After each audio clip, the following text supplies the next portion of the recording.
आज मला देखील मनापासूनचा आनंद आहे की आजपासून माझ्या नावासमोर देखील डॉ लागलेला आहे।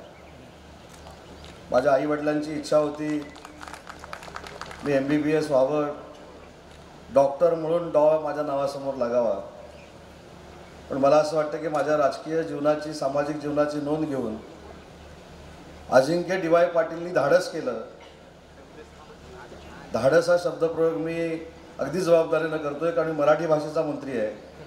धाडस केला आणि माझ्या नावासमोर डॉ लागला। अजिंक्यजी, मला तुम्हाला मनापासून धन्यवाद द्यायचे आहेत की सामाजिक काम करत असताना, राजकीय काम करत असताना अनेक चढउतार येतात, परंतु या सगळ्या कामामध्ये जे चांगलं काम केलंय त्याची नोंद घेऊन तुम्ही माझा सन्मान केला, त्याबद्दल मी तुम्हाला मनापासून धन्यवाद देतो। मी तुमच्या अजिंक्य पाटील साहेबांशी आता बोलत होतो की उद्योग विभागाबरोबर माझ्याकडे मराठी भाषा हा देखील विभाग आहे। मी आता त्यांना एक विनंती केली, या पुण्यामध्ये विश्व मराठी संमेलन सुरू आहे। विश्व मराठी संमेलनासाठी हजारो मराठीकर जे मुंबईच्या बाहेर असतात, महाराष्ट्राच्या बाहेर असतात, परदेशामध्ये असतात, ते सगळे एकत्र झालेले आहेत। पण त्यांच्याशी चर्चा केल्यानंतर एक उणीव जाणवली।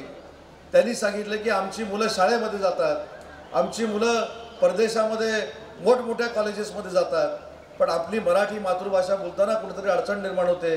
आणि म्हणून अजिंक्य पाटील साहेबांना मी विनंती केली की साहेब, तुमच्या युनिव्हर्सिटीमार्फत अशा पद्धतीचा एक अभ्यासक्रम आपण तयार करू, अशा पद्धतीचा करिक्युलम तयार करू की माझा परदेशातला मराठी माणूस देखील 24 तास अजिंक्य पाटलांची आठवण काढेल आणि आमची मुलं परदेशामध्ये देखील मराठी शिकली, ते अजिंक्य पाटील DY पाटील युनिव्हर्सिटीमुळे शिकली, असं ऐकण्याचं भाग्य आमच्या नशिबी यावं, असं त्यांना सांगितल्यानंतर त्यांनी एका मिनिटात मला सांगितलं, मराठी परदेशातल्या मुलांना शिकवण्यासाठी किंवा परदेशी माणसाला शिकवण्यासाठी माझ्या युनिव्हर्सिटीला जे काय करावं लागेल ते तुम्ही सुचवा।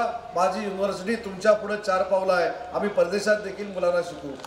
ही मानसिकता, मला असं वाटतं की ही मानसिकता संस्था चालकांची जर असेल तर महाराष्ट्र सुसंस्कृत आणि सुदृढ घडायला वेळ लागणार नाही।